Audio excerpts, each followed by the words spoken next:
Assalamualaikum warahmatullahi wabarakatuh. Waalaikumsalam warahmatullahi wabarakatuh. Bismillahirrahmanirrahim. Alhamdulillahirabbil alamin wassalatu wassalamu ala asyrafil mursalin sayyidina wa maulana Muhammadin wa ala alihi wa sahbihi ajma'in, amma ba'd.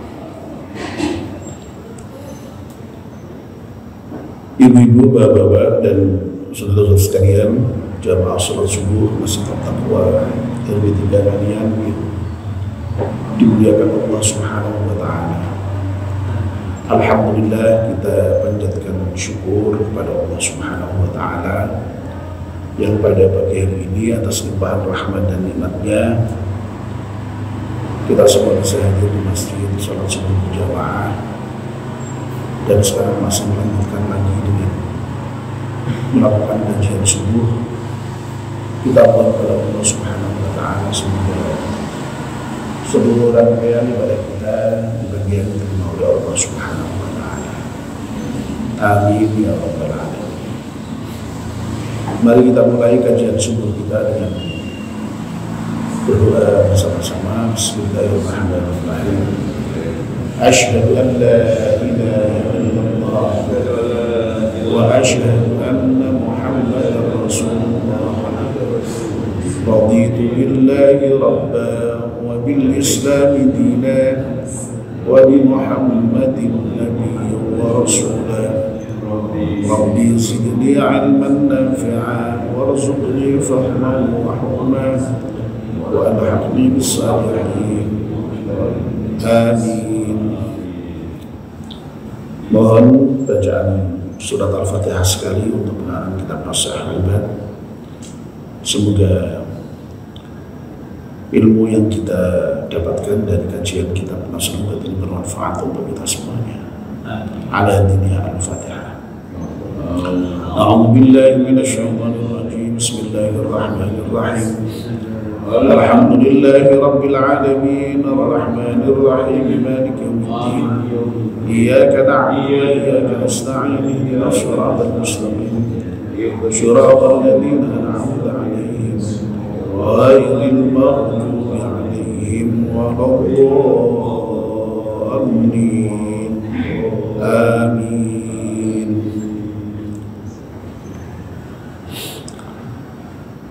Bapak dan Ibu, kita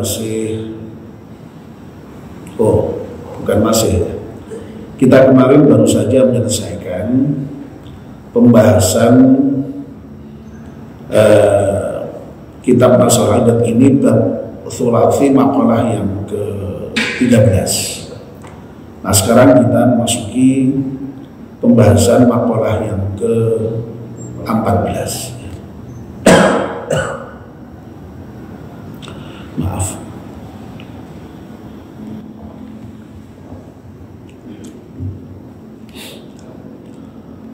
Wal maqalatul rabi'ata asyarata, maqalah yang ke-14. Ruwiya, diceritakan, anna rajulan, sesungguhnya salah seorang laki-laki min Bani Israil, dari Bani Israel,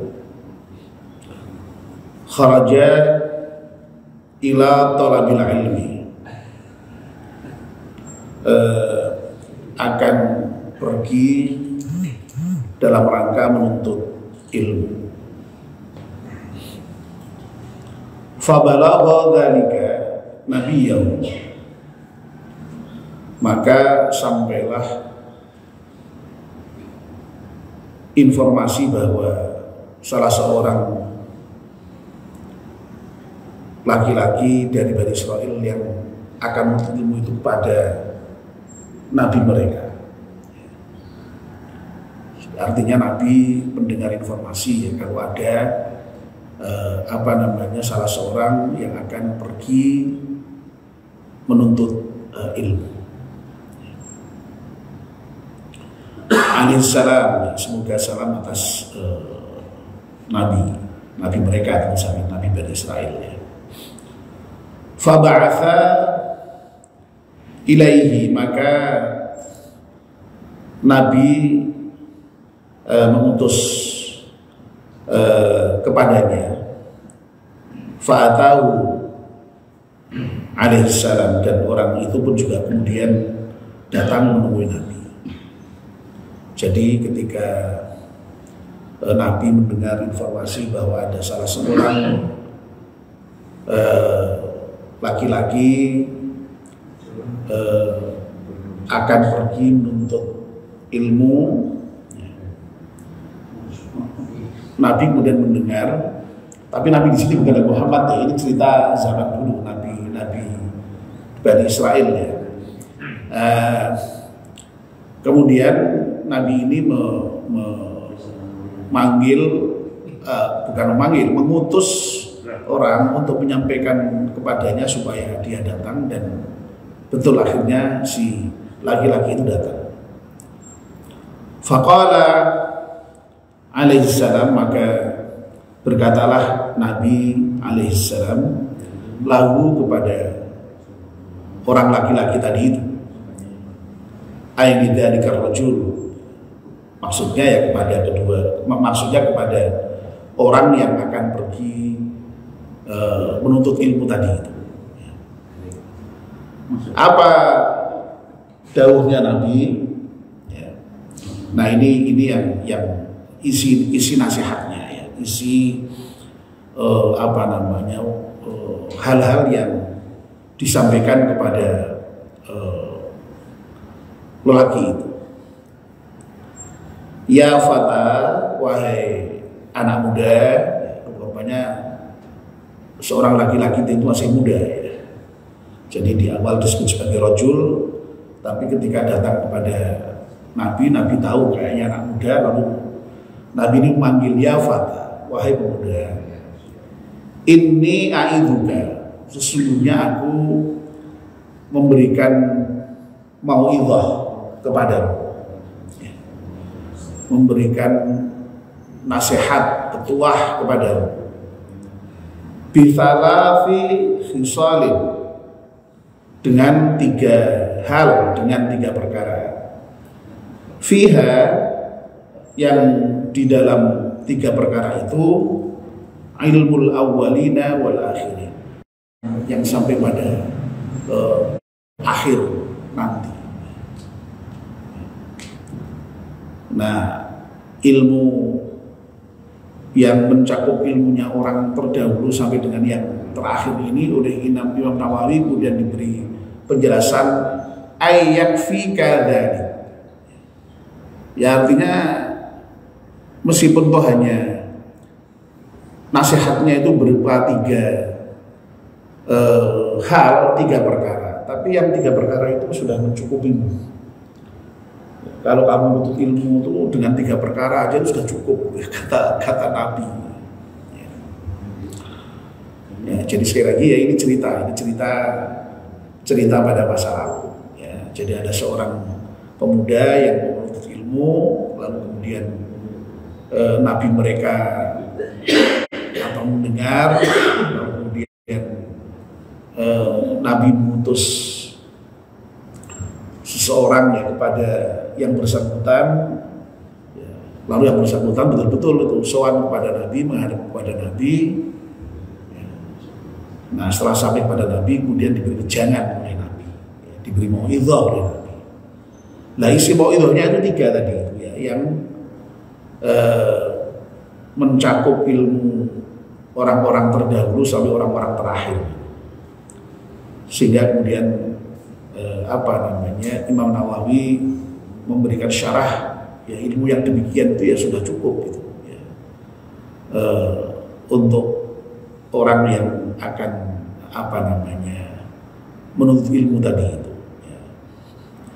Nah, apa itu ya yang 3 hal yang diwejankan atau dinasihatkan oleh Nabi Bani Israel itu kepada pemuda tadi itu. Nah ini ya, khafillah, takutlah engkau kepada Allah, fisirri, dalam keadaan sir, dalam keadaan rahasia, dalam keadaan samar dalam keadaan sepi, dalam keadaan tidak ada orang lain, wal alaniyah, maupun dalam keadaan terang-terangan.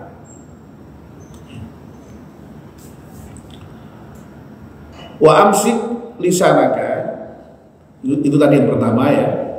Lalu yang kedua, wa amsik lisanaka, dan jaga itu lisanmu ya. Anil khalqi, dari makhluk di sini tentu saja manusia ya. Jadi jaga itu mulutmu dari manusia. La tazkuruhum illa bi khairin. Jangan engkau menyebut-nyebut manusia itu atau menceritakan manusia itu illa bi khairin, kecuali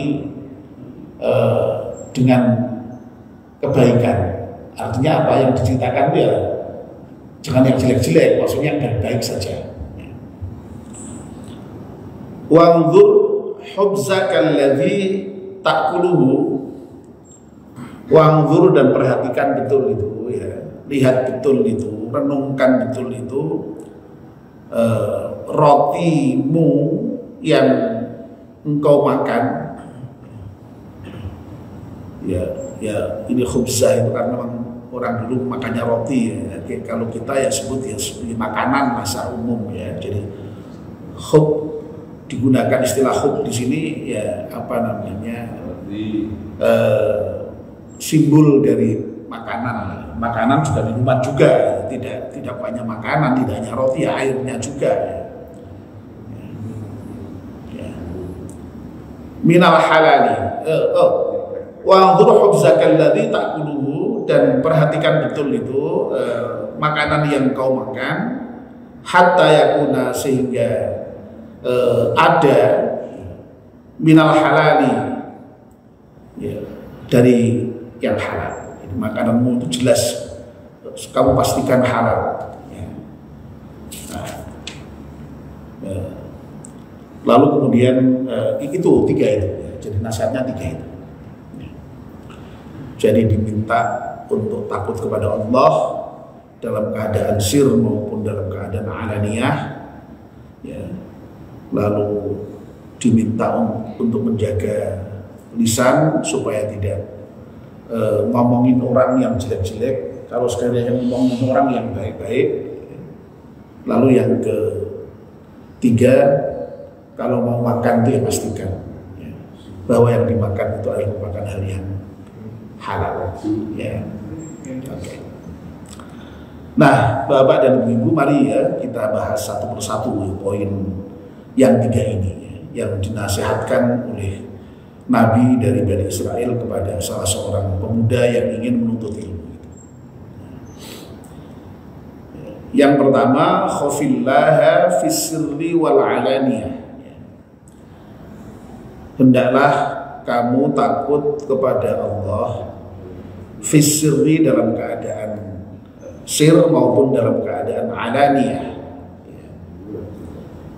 Nah, ini diberikan syarah oleh Imam Nawawi. Apa itu maksudnya fis-sirri wal alaniyah itu? Ai fi halil khafai, maksudnya sir, rahasia itu maksudnya samar itu ya ketika samar anin nasi dari manusia, artinya dalam keadaan tidak dilihat oleh orang lain, ketika sendirian lah ya, ketika sendirian. Jadi ketika sendirian kita diminta untuk takut kepada Allah. Wa fi halidh zuhuri indahu, dan juga ketika dalam keadaan zuhur itu kalau di apa namanya ya, di pesantren itu maknai dengan ngedeng itu ya terang-terangan tadi itu ya. Dalam keadaan jelas ya. Makanya ada bacaan izhar itu karena jelas ini ya. jadi izhar ya, jadi jelas. Ya, kalau tadi khafa tadi itu ikhfa itu ya, kenapa dibaca ikhfa itu karena samar ya. Samar itu ya nggak jelas ya. Ya. Jadi kata-kata khafa dengan zuhur ya sama dengan kata-kata ikhfa dalam ilmu tajwid dengan izhar dalam tajwid gitu ya. Jadi yang ikhfa itu samar, yang izhar itu jelas dalam pengertian ketika ada orang lain, dilihat orang lain. Nah itu kita diperintahkan untuk kedua-duanya itu takut, baik dalam keadaan sendiri maupun dalam keadaan sama. Nah kenapa ini penting ya? Penting untuk ditekankan baik dalam keadaan sendiri maupun dalam keadaan samar ini. Nah biasanya orang itu ketika dalam keadaan tidak ada orang atau sendirian itu kan tidak takut biasanya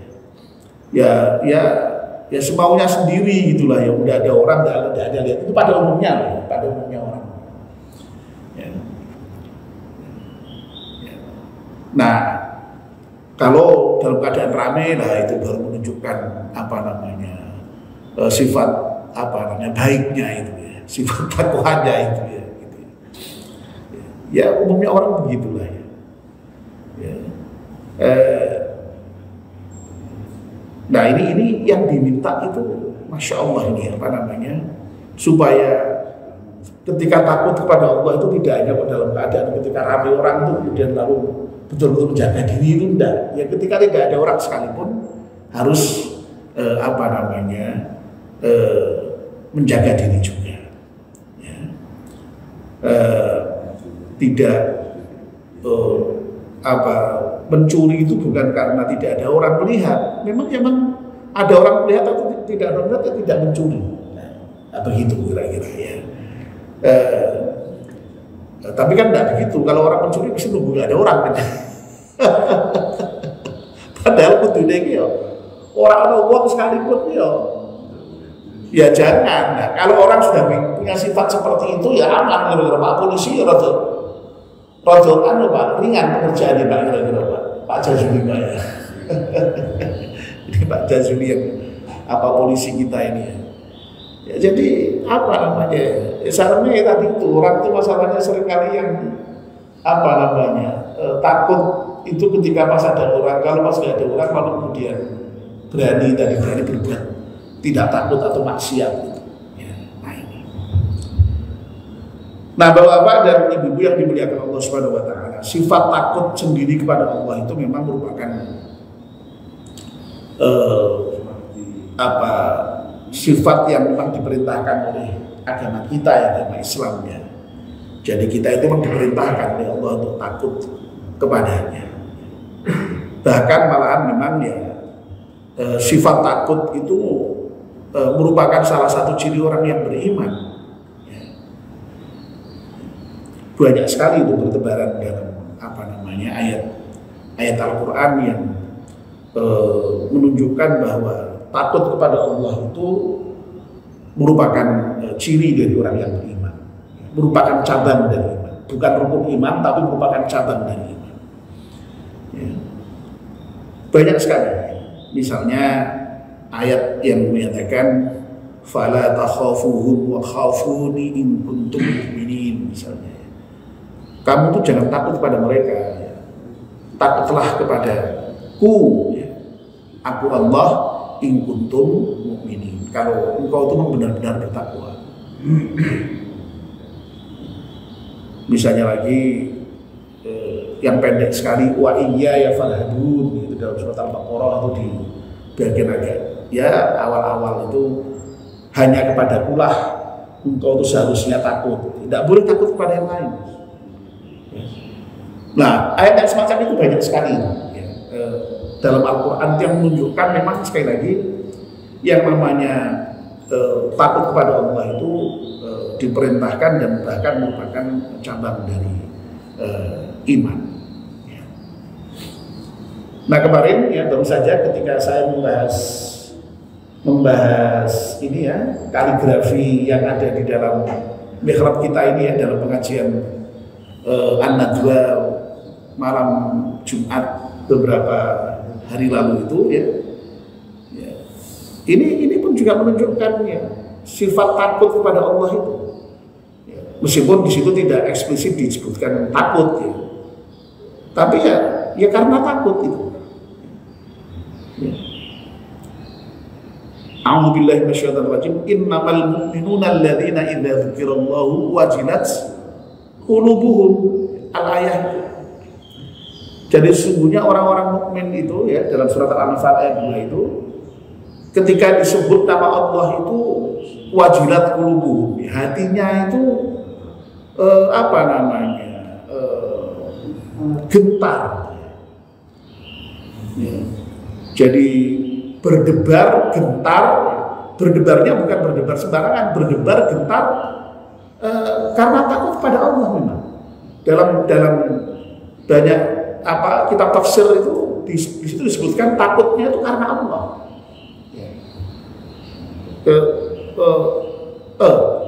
Gentarnya itu karena takut kepada Allah. Ya, begitu maksud saya ya. Saya ulangi lagi, gentarnya, wajilatnya itu karena takut kepada Allah. Jadi sekali lagi orang yang beriman itu memang orang yang takut kepada Allah. Ya. Nah lalu pertanyaannya kan mungkin ya, kenapa kok Allah itu mesti takuti? Loh iya,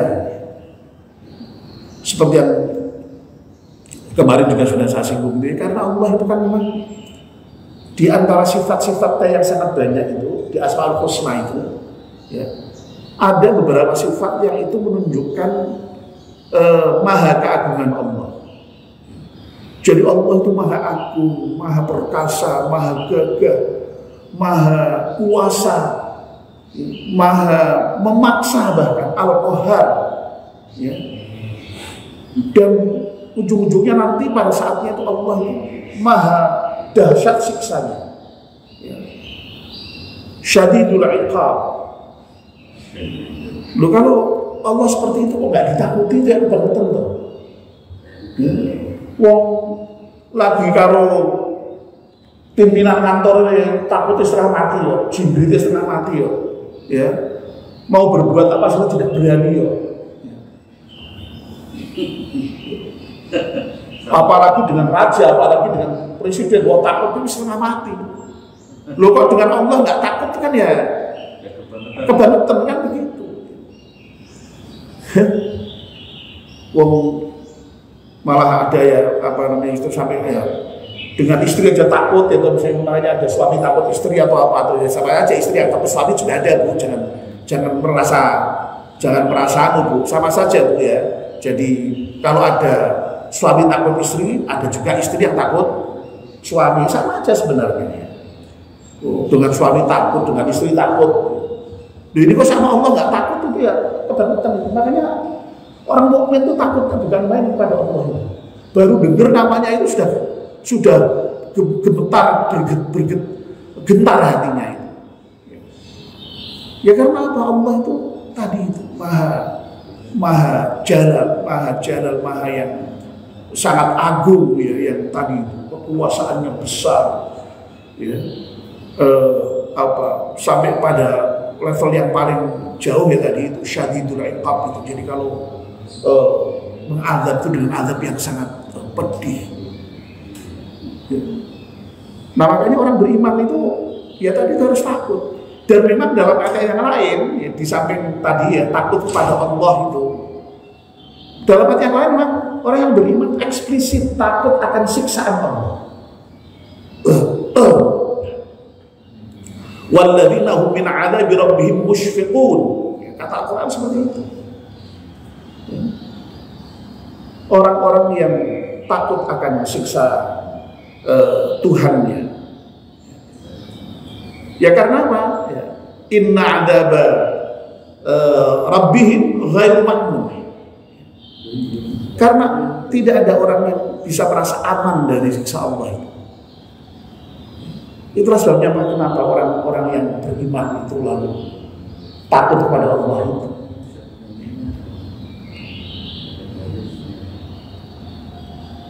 Dan tentu saja memang ya, dan orang di antara orang yang beriman itu ya takut, tapi yang paling takut itu para ulama. Innama yakhsyallaha min ibadihil ulama. Orang yang paling takut pada Allah itu adalah para ulama. Nah itu juga bisa dipahami kenapa para ulama itu paling takut pada Allah, karena ulama yang paling tahu persis ya, mengenai sifat-sifat Allah yang bagaimana ya. Sehingga kemudian ya tadi itu menimbulkan rasa gentar, rasa takutnya kepada Allah itu. Khawatir kalau kemudian berbuat maksiat kemudian nanti sampai disiksa oleh Allah dengan siksa yang pedih. Ya. Begitu. Ya. Makanya lalu kemudian betul-betul menjaga diri. Ya. Karena takut itu akan menjaga diri. Ya. Jangan sampai apa? Ya kena siksa Allah itu. Ya. Dan menjaga dirinya itulah yang juga disebut dengan takwa. Ya. Makanya di samping ada perintah khofillah, takutlah kepada Allah, juga ada ittaqillah. Takutlah, bertakwalah kepada Allah haitsu ma kunta. Ya. Dawuhnya Nabi begitu. Ya. Jadi sejarah ini perintah Nabi Bani Israel khafillah fis sirri wal alam itu dengan perintahnya Nabi kita ittaqillah haitsu ma kunta. Bertakwalah kamu kepada Allah di mana saja kamu berada. Ya di mana saja kamu berada berarti dalam keadaan sepi, nggak ada orang, maupun dalam keadaan ramai. Ya, bertakwa itu ya baik itu di pasar, di kantor, di rumah, di masjid, tidak ada di masjid saja takwa itu. Kira-kira begitu kan? Di mana saja. Di mana saja. Kalau sudah di mana saja ada yang lain.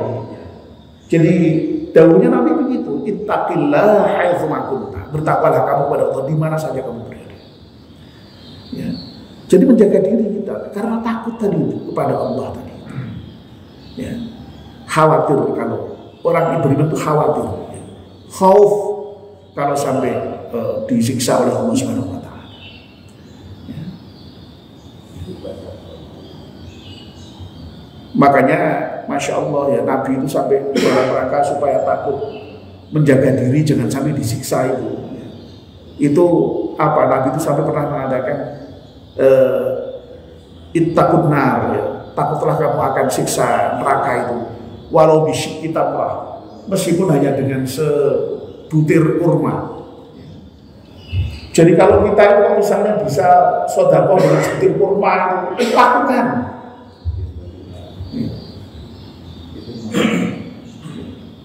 Kalau itu memang bisa menyebabkan kita terhindar dari siksa neraka. Lah mampunya itu, dan suruh gimana? Hanya sebutir kurma.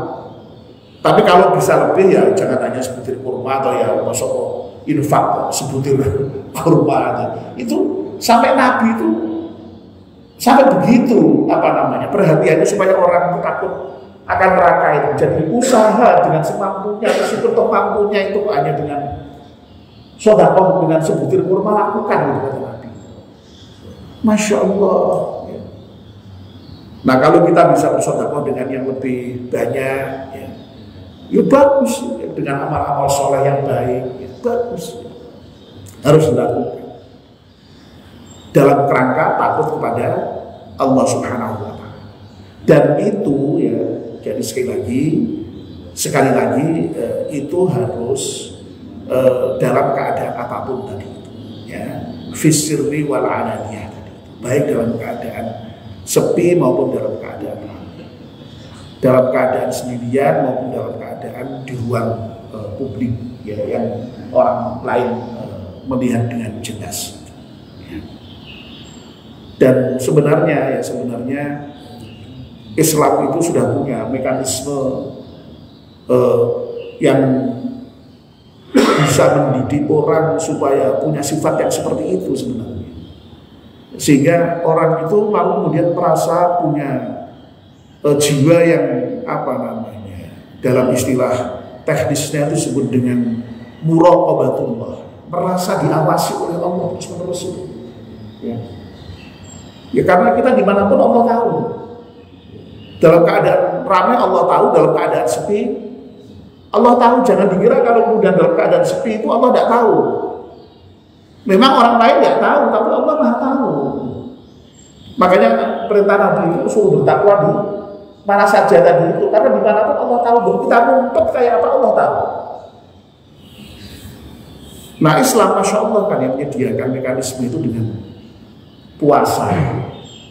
Puasa itu kan latihan yang luar biasa itu. Media latihan untuk menjadikan kita punya sifat muraqabatullah tadi itu, untuk selalu merasa diawasi Allah, sehingga kita kemudian lalu ya tadi itu dalam keadaan ramai kita tidak akan minum, dalam keadaan sepi tidak akan minum, ya karena Allah tahu.